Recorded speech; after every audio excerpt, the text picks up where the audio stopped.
welcome back. Heather Stamper here. Welcome back to the channel. And today is very exciting. I'm starting a new section of this channel based on the happiness project that I reviewed in my book talk for April/May.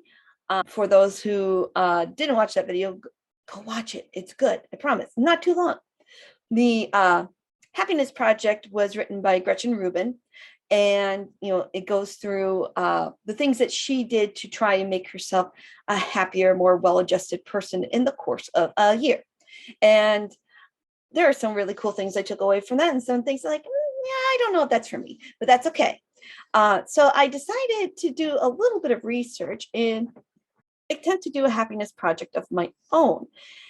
And the first step that Gretchen Rubin took was she did a lot of research. She read a lot of philosophy books. She read all sorts of scientific studies. She did an insane amount of work. So being a teacher, we do research all the time. It just is. And I decided to start my research using some of the more well-known personality tests out there, because if personality has any weight with the measurements of being happy, well then, by cracky, there are plenty of resources out there. So today I am going to talk about my results from a couple of these. And one of them is going to be the VIA character strengths test, the values in action inventory, the myers-briggs personality traits, which I'll get into more of what the meanings behind all of those are. Another one I did was the Enneagram. You'll probably have seen that on Facebook or social media and says, oh, I'm a type 2 or I'm a type 9. We'll get to that too. I also did the 4 Tendencies, which is another book that I'm currently reading from Gretchen Rubin about the type of people that you are and how human nature works with you, and why you should try and understand everyone else's tendencies as well as your own. So that's a lot of stuff. So I'm going to get started with the VIA. Now, I love taking personality quizzes. I love taking the quizzes as a kid in the back of magazines, the sign, how to know if your true love thinks you're awesome, things like that. It's like the silly ones, the fun ones, the wow, I can't believe they got me right there, or man, that was so off, that was just wickety whack. I've sorted myself in the Harry Potter houses multiple times, and my most current is I am a Slytherin, a mix of Slytherin and Gryffindor. Now, no personality test is the end all be all of what makes you you. It just has a tendency to point out certain patterns, and the better we understand those, maybe we can do something about it. I'm not an expert. I am not a psychologist or a psychiatrist. I am not a scientist. I just like taking quizzes, and I want to be a happier person. So why the heck not? Now, just a little background information about the VIA. It is an institute, and the inventory itself was developed by scientists Christopher Peterson and Martin Seligman. So it does have some science backing, and the different psychologists and psychiatrists like this test because it stays pretty consistent. You could take it multiple times throughout your life, and while there may be some changes, it stays pretty steady. And I've taken it twice, once 5 years ago, and I took it just this past week. And it was pretty close to the same. There was only a couple of minor variances, and I'm like, that was interesting. So the VIA, when I took the quiz, it was a series of questions, and some of it repeated themselves, using various language. And they do that just to see if your pattern of answering stays consistent, or if the terminology, when it changes your answer. So that's a writer's thing. I know what that means. So when I took it, I got my top 5 character strengths was kindness, love of learning, love, sense of humor, and fairness. Pretty good things for a teacher to be. Okay. And the one I took 5 years ago have those same things, but they also added spirituality as the top. And maybe I'm becoming more of a jaded skeptic over the years. I don't know. I mean, and it's not that I'm not a spiritual person, because I am. Just, age and wisdom, you think about things a little differently. But like I said, most of it stayed the same. I was pretty impressed by that. The second one that I took was the Myers-Briggs. And I've taken the Myers-Briggs ones a couple of times over the years. It stayed pretty consistent for me. One of the things that this one has been used for, they use it in businesses when they're trying to pick out people to hire. They use it in the military, whatever job classification they're going to give them. So, I mean, it's used a lot in different settings throughout life, but it's not always the most scientific because it has a lot of variance. I mean, depending on your mood and your attitude and perspective, you take it 1 week and the answer could be completely different 2 weeks later. So there's a lot of variance. Now, like I said, I've taken this one a couple of times over the span of years. So it's not like I switched from 2 weeks one, 2 weeks the other. So, I'm not saying any of them are perfect or one's more valid than the other. I'm just going by what research has shown. And psychiatrists and psychologists still use this model to help their patients as well. So what came up now, if the Myers-Briggs, if you're not quite sure which one I'm talking about, it's the one that gives the little letters to identify personality traits. Okay, so here is the 16 personalities Myers-Briggs. I came up as an advocate personality, an INFJ/A or an INFJ/T. Okay, now from the last time I took this test, they didn't have this extra little acronym here. So the I stands for introverted. I was 68% introverted. I'm surprised it wasn't more considering the pandemic and everything, but introverted at 68%. The N stands for the intuitive. That was at 77%. I am a deep thinker, and that's shown up every single time. F stands for feelings. I rule more with my feelings. And then J, judgment. I do a lot of discernment and judgment. Now the T, which is what I primarily came up as, stood for turbulent. And that's because in this area of my emotions, I'm going to pause for a second. So the turbulent part, 54% turbulent, that's because my emotions were a little all over the place when I did my answering. It doesn't necessarily mean that I am, volatile in any way. I'm just me. My role would be as a diplomat, somebody who could be a peacemaker. It's like, all right, you guys, let's come together. Or all right, you guys, go to your corners.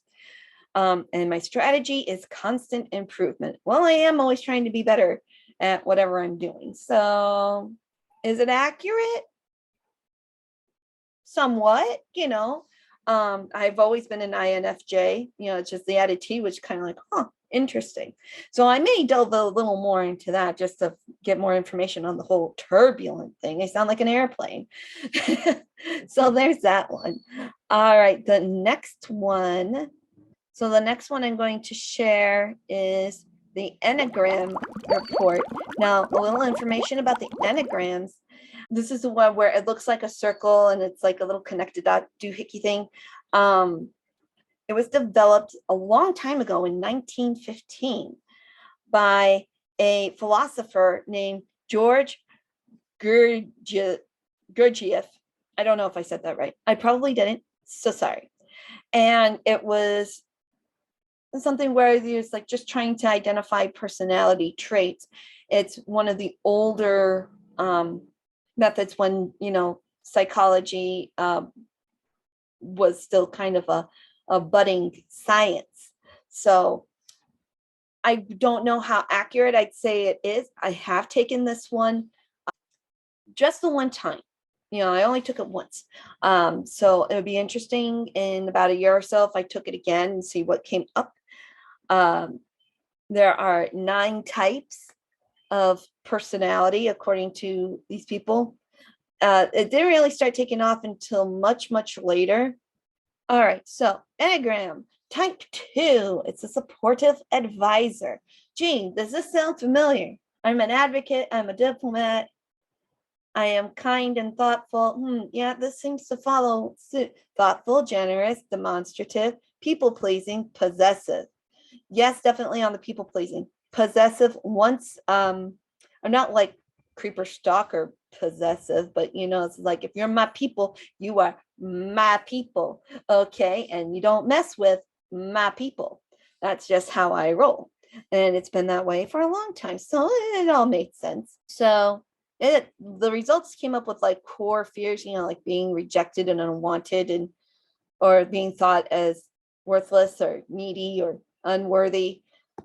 I think that's true of a lot of people, though. I mean, nobody goes out saying, hey, I hope I get rejected today. Yay. Core desire, being appreciated, loved, and wanted. I mean, who doesn't, right? Pride being my core weakness. Perhaps that could be my deadly sin, I suppose, but it goes on to I can't talk.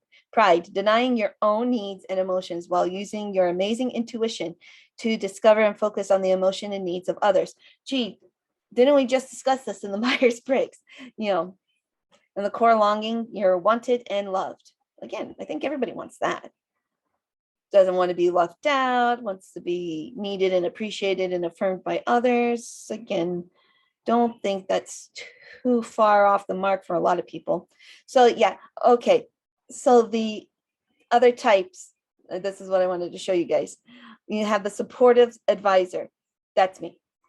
The second type that I am, that ranks right up there, is the peaceful mediator, type 9.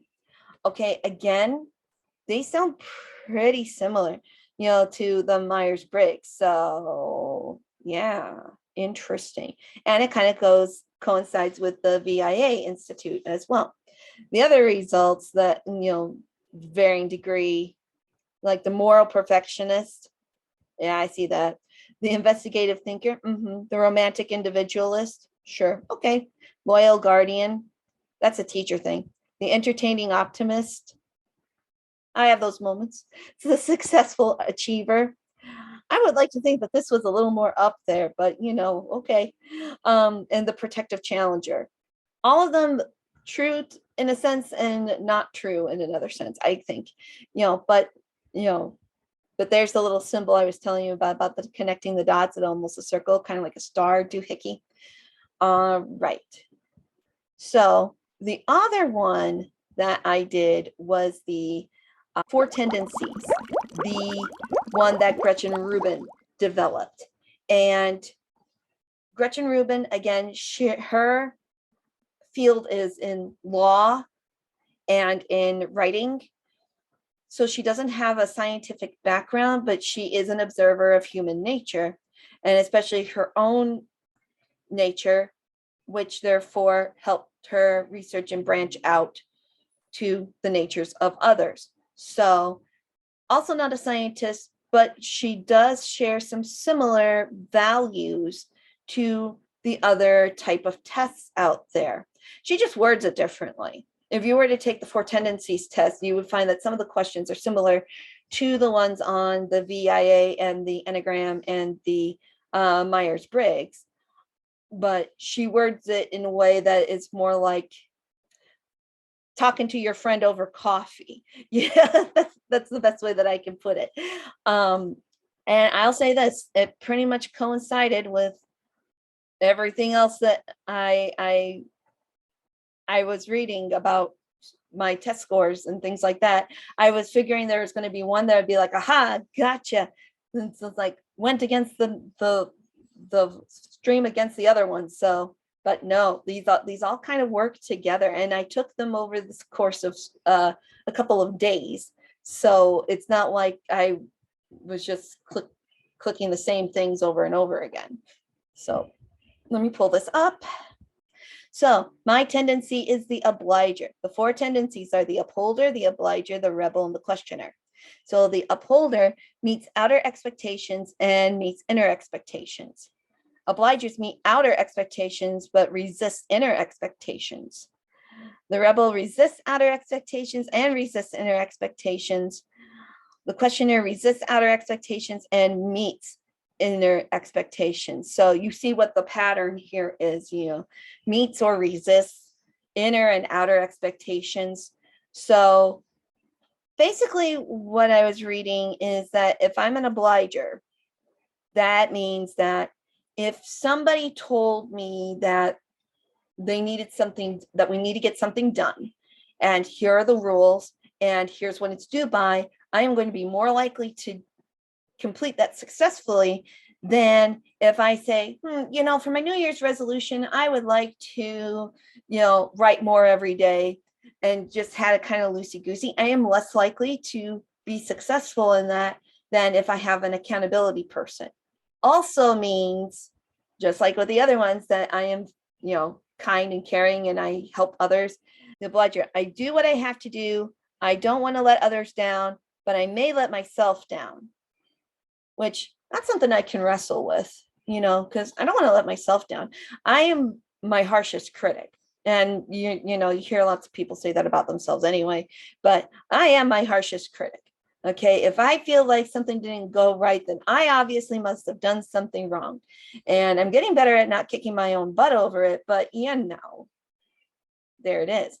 So very interesting. If you were at all wanting to delve into, personality tests, I mean, we see them pop up all the time on social media and, in ads and things, whether you're sorting yourself into a Hogwarts house or if you are doing this for a project or whatever, it's always important to look into the science background of it all, to see, okay, which has more street cred or who uses what testing more or how was this developed. Always a good thing to do. And just remember, a test score doesn't equal you. It's the same way that, it's like with like state testing and students, it's like a test score isn't the only thing that you are. These labels and categorizations are not the only thing that I am. Okay.